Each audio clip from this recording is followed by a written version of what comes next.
What's that feeling like? Game on the line, ball in your hands? Uh, it's pretty cool. I was lucky enough to make a couple game winners. Not as big as that. I missed a couple too. It's cool. It's a cool feeling to have the trust in your teammates. And if you're lucky enough to hit some, the reaction afterwards is pretty special. I hit a couple at home.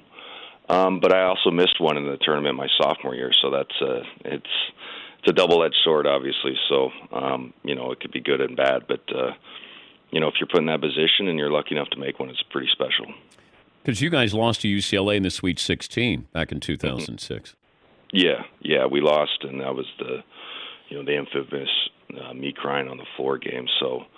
Yeah, I've been in that situation. It wasn't a game-ending shot we missed, but gut-wrenching is an understatement for that game. So yeah, I mean, I've been in both spots, and luckily for Jalen and our fan base, he kind of put that stuff to bed for us, and it was a pretty cool moment for everybody that I was lucky enough to attend, and obviously the people watching. Well, we forget that you're kids, so when people would see you crying, and then it wasn't a meme back then because we didn't have them, but it's almost like this screen grab of you crying, and people forget, like, you're a college kid. Like, did it affect you though that when you saw how people reacted to that, or how you looked after you missed the shot? Yeah, no, I think it did at first. And you're exactly right. It was 21, 22 at the time, and it obviously followed me into my NBA career. I mean, it's difficult to describe like what it's like to have people talk about you like that, and it's like, hey, this is if you watch all NCAA games, this is a pretty normal reaction to losing, and especially the way we lost.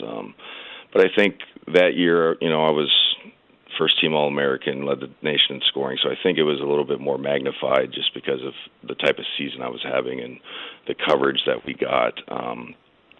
So yeah, that was tough.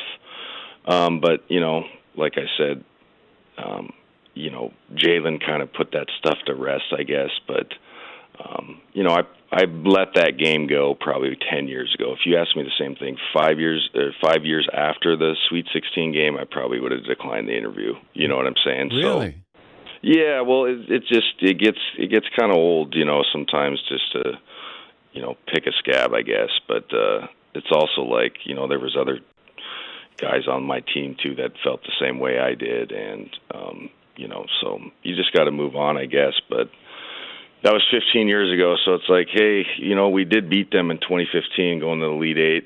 That year I was a grad assistant on GU staff, then obviously we beat them, the other night. So I think we can kind of maybe move on from it as program to program, but I understand what, the connection with it.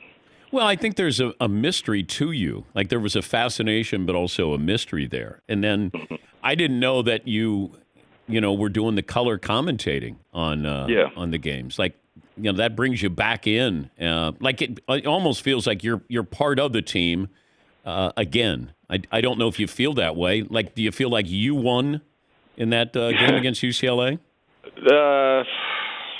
No. I mean, in a sense, it felt good, obviously, but I think it was better for our fan base because there's a lot of fans that have always supported me, and that year was kind of the first year of us being like a national story, or the program getting elevated to a different level.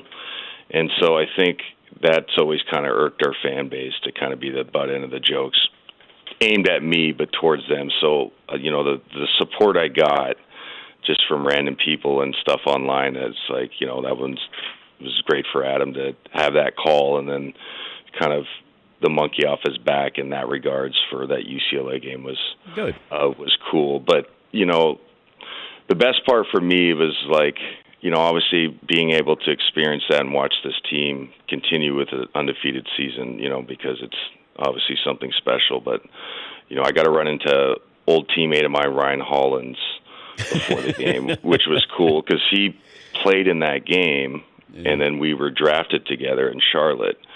and he knows what it means to me, and vice versa for him in his college career and his basketball career, what that game meant. So it was cool to run into him and, just, say what up, and then just kind of be like, hey, man, it's kind of weird that these teams are playing again and blah, blah, blah and stuff. So I think was more for the fan base, which was obviously good.